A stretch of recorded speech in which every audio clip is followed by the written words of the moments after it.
Hello everyone, welcome to Learner Bee. I am Shivani Chauhan. इस video में हम लोग देखेंगे क्लास 6 बाल राम कथा चैप्टर 11 लंका विजय। इससे पहले हम लोग सारे चैप्टर्स कवर कर चुके हैं। अगर आप लोगों ने नहीं देखे हैं तो ज़रूर देखिएगा जा करके। तो देखते हैं। लंका कूच की तैयारियां रात भर चलती रहीं। सभी तत्पर, सभी उघर। सुबह कूच से पहले सुग्रीव ने वानरों को संबोधित किया, युद्ध के बारे में कुछ कहा। युद्ध भयानक होगा। इसमें केवल वही सैनिक जाएंगे जो शारीरिक और मानसिक रूप से स्वस्थ हों। जो दुर्बल है यही रुक जाए। वानर सेना को युद्ध के नियम बताए गए, रक्षा और आक्रमण के तरीके। तो सुग्रीव ने संबोधित किया कि भाई अब तो लंका पे आक्रमण होने वाला है, करने वाले हैं हम लोग लंका पे आक्रमण। तो अब पूरे देखिए ढंग से सब कुछ, जो बिल्कुल स्वस्थ हैं फिजिकली मेंटली हर तरह से, वही जो है युद्ध में जाएंगे। सेना किष्किंधा से दहाड़ती गरजती कलकारियां भरती रवाना हुई। राम लक्ष्मण और सुग्रीव की जय जयकार से आकाश गूंज उठा। लाखों वानर थे, चारों ओर कोलाहल मतलब हलचल। वे पेड़ पहाड़ों को रौंदते चले जा रहे थे। इसका नेतृत्व नल कर रहे थे। सुग्रीव के सेनापति जामवंत और हनुमान सबसे पीछे थे। यह सेना की रणनीति का हिस्सा था। दिन रात चलकर सेना ने महेंद्र पर्वत पर डेरा डाला, वही पर्वत जहाँ से हनुमान ने छलांग लगाई थी। समुद्र निकट ही था। पर्वत पर सेना का ध्वज लगाया गया। तंबू लगे, पताकाएं हवा में लहरा रही थी। तो जो है सेना अब समुद्र पार कर रही थी। इधर लंका में खलबली मची हुई थी। राक्षसों में बेचैनी थी। उनके मन में डर बैठ गया था राम की शक्ति को लेकर।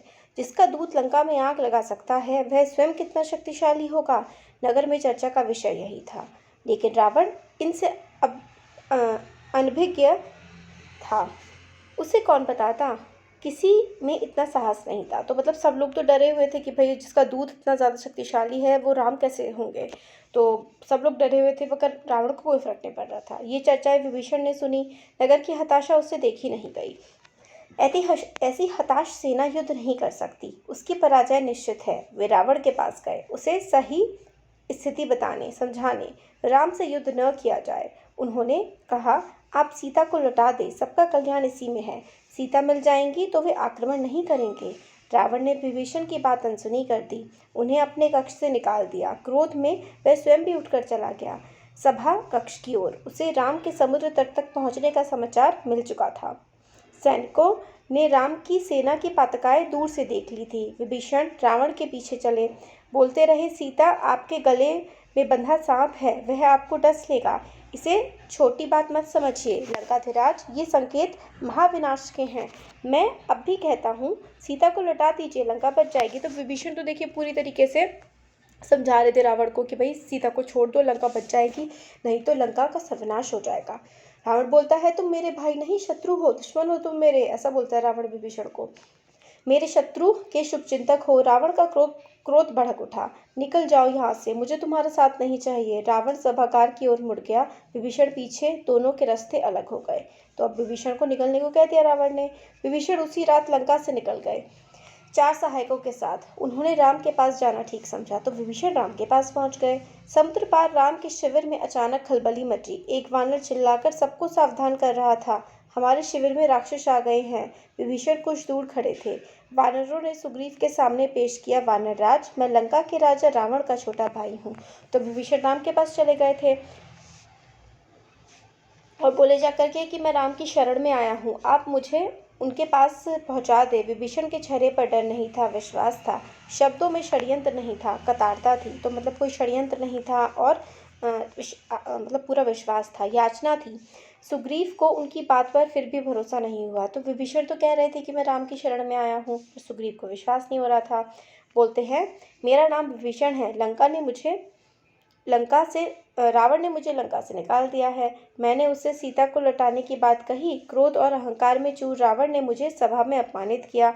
मैं प्राण बचाकर आया हूँ, एक बार राम से मिलवा दे। तो वो विभीषण कहने लगे कि मैं तो राम के पास अपने प्राण बचाकर आया हूँ, कृपया मुझे राम से मिलवा दो। सुग्रीव राम के पास गए। मन में शंका अब भी थी। अंगद भी उसे संदेह की दृष्टि से देख रहे थे। राम ने बात सुनी और कहा, हमें विभीषण को स्वीकार करना चाहिए। तो राम ने कहा कि हमें विभीषण को एक्सेप्ट करना चाहिए। मैं शरण में आए व्यक्ति को कभी निराश नहीं करता, यह मेरी नीति है। विभीषण को अंदर लाए। तो विभीषण को उन्होंने कहा कि हम शरण देंगे। राम ने ये बात कही। विभीषण राम के पास पहुंचे। राम ने उनका सत्कार किया, लंका का समाचार पूछा। जल्दी ही विभीषण राम के विश्वास पात्र बन गए। उन्होंने लंका की बहुत सारी जानकारी राम को दी। रावण और उनके साथियों की शक्ति के बारे में बताया। कहा रावण पर विजय करने के लिए बल और बुद्धि दोनों की आवश्यकता है। तो विभीषण ने बहुत सारे राज जो है राम को बता दिए रावण के। वो कहते हैं घर का भेदी लंका ढाए, वो यही इसी से कहावत निकली है। विभीषण तुम चिंता मत करो, राक्षस मारे जाएंगे, लंका की राजगद्दी तुम्हारी होगी, तुम्हारा भविष्य तुम्हारा है, राम ने कहा। तो राम ने विभीषण को कहा कि लंका की राजगद्दी तुम्हें हम दिलवाएंगे, ये बाकी सारे राक्षस मारे जाएंगे। राम की सेना के सामने एक बड़ी चुनौती थी, समुद्र, उसे कैसे पार करें। राम ने समुद्र से विनती करी, 3 दिन बैठे रहे कि समुद्र रास्ता दे दे। वह नहीं माना तो राम को क्रोध आ गया। राम का क्रोध देखते हुए समुद्र ने उन्हें सलाह दी। अब समुद्र नहीं माना कि वो राम को रास्ता दे दे, तो राम को बहुत ज़्यादा क्रोध आ गया। तो फिर उसके बाद राम का क्रोध देखते हुए समुद्र ने उन्हें सलाह दी, आपकी सेना में नल नाम का एक वानर है, वह पुल बना सकता है, उससे वानर सेना पार उतर जाएगी। तो ये देखिए आगे का वीडियो ना हम लोग आगे का चैप्टर नेक्स्ट वीडियो में देखेंगे। Thank you.